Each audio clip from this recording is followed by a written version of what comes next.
Hello and welcome to my channel. My YouTube channel contains content that is intended to share paper crafting tutorials and inspiration with all of you. I hope that you enjoy. In today's video, I'm going to be digging through my scrap bin.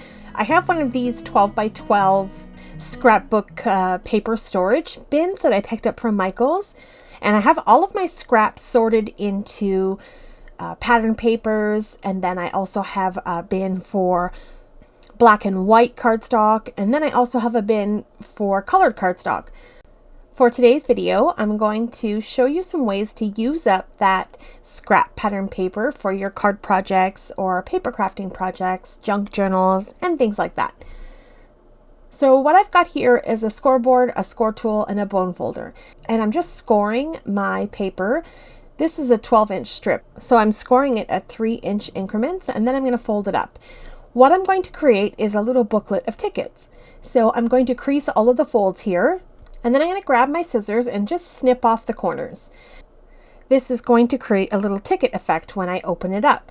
Kind of like the paper doll theory, when you cut one and then you open it up and it's got all of the same sort of little shape. So here we go. I've got a strip of tickets all done, and that's kind of cool to use up a little strip of 12 by 12 paper. And the thing about this technique is that you can create this with any size scrap. So depending on how big your tickets you want big ones or small ones, you can make them as big or small as you like. And I've got some Tim Holtz Distress ink here. I'm just going to take this little ink cube and ink up the corners. It kind of gives it a little bit of a vintage look, and I like that look. I add my tickets into junk journals and things like that, so the more vintage and distressed looking, the better for my projects. So I've gone all the way around and inked all of the edges and the creases on these tickets, and we're going to come back later on and do some stamping on these. But for now, this strip is done, and I'm going to set this aside. I'm going to go back to my little scrap pile, and I'm going to pull another strip of paper. So here I'm not even scoring, I'm just folding it in half and then folding it in half again, and then I'm going to take my scissors and trim away those corners. This time I'm going to round it a little bit to create a little bit of an angled effect. And if you have something like a We Are Memory Keepers stub corner chomper, that would be perfect for this technique. I do have this, but currently it is downstairs in my living room on my craft cart, and I didn't have it ready for this video, so I just use scissors, and that works just as well. And for these tickets, I'm going to take a little black jelly roll pen, and I'm just going to create like a perforated edge in between the tickets, so it kind of looks more realistic, like you can, tear them away, and that's kind of cool. All right, so these ones are done. I'll set those aside, and then I'll go grab another scrap, and here's a larger scrap. This is like 4 by 4 inches. I'm just going to fold it in half. And then I'm going to go ahead and clip off the corners again, and I'm just going back to that straight sort of edge. And I like the way that looks. And then I'm going to grab my jelly roll pen, and I'm going to outline these tickets. I started with the perforated edge between the two tickets, and then I went around the whole border of both tickets and just outlined them with that dotted line. And I like that effect. It looks really cool. You can decorate these however you want. You can put stamping on them, you can embellish them, you could put lace or trim or stickers or whatever you want to do just to make them kind of pop out and be cool. You can also add these to like birthday tags, or you can add them to the front of your cards as embellishment. You can add them to journals or pockets for little ephemera or memorabilia, things like that. So this one is done. I'm not going to distress this one. I'm going to leave it just like that.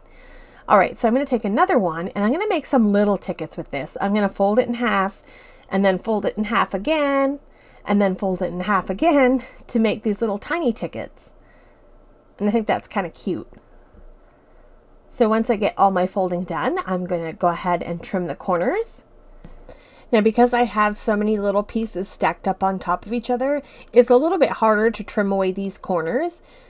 So I just try to make sure that they're lined up as best as I can so that all of the tickets look the same. If they're not perfect, it's not a big deal. It's not meant to be perfect, but you can do whatever you like to do and make as many tickets as you want, or as few as you like. I'm going to grab a Tim Holtz Distress ink cube. This is a purple. I forget the name of it. And this is Wilted Violet, and I'm just going to ink up all of the edges on those tickets. I think this color matches with the pattern paper nicely, and then it will help to differentiate the tickets. So here we go. Here are all the little strips of tickets that we made. And now I'm going to get to stamping. I have this really cool stamp set from Stampers Anonymous. This is a Tim Holtz set. It's got all kinds of ticket type stamps on it, and it's called the Ticket Booth. I think this is really fun, and this is going to be perfect for all of the little different types of tickets that I made.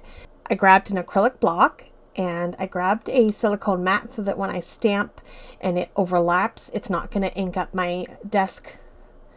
So I'm using VersaFine Onyx Black ink for this, and I'm just going to ink up my stamp and then stamp down all those tickets. It's not perfect, it overlaps, it goes off the edge. I mean, you could be more specific with the shapes of your tickets to make sure that they fit onto your stamps. I didn't really care. I was just looking for some fun, and I was happy with the results. So I'm going to grab a few more different tickets and stamp all of these images. I have this one, it's got like the days of the week, and it kind of fit perfect on these large tickets. And I stamped them in the middle, and I like the way that looks too. It looks really cute. And then I have one more ticket here. This is a smaller one, and I'm just going to stamp it. I don't care if it overlaps or goes on to the next ticket. I'm just going to stamp away and fill in this ticket with a little one that says Admit 1. Later on, I come back and I trim the edges of this one just a little bit. I felt like there was a little bit too much green on the outsides. You can do whatever you like. It doesn't have to be perfect, like I said. Okay, so then I have another big ticket here. I'm going to stamp my extra large strip of tickets, and I'm going to ink this one up here. I think this is like, it almost looks like a subway or a subway ticket or a train ticket. That's the word I'm looking for, a train ticket. So I'm going to stamp this ticket, and I'm just going to fold the other tickets underneath so that the overlapping doesn't carry on to the next ticket. And there we go. We've got all of these fun little projects, and the sky's the limit here. You could do this with all different kinds of stuff.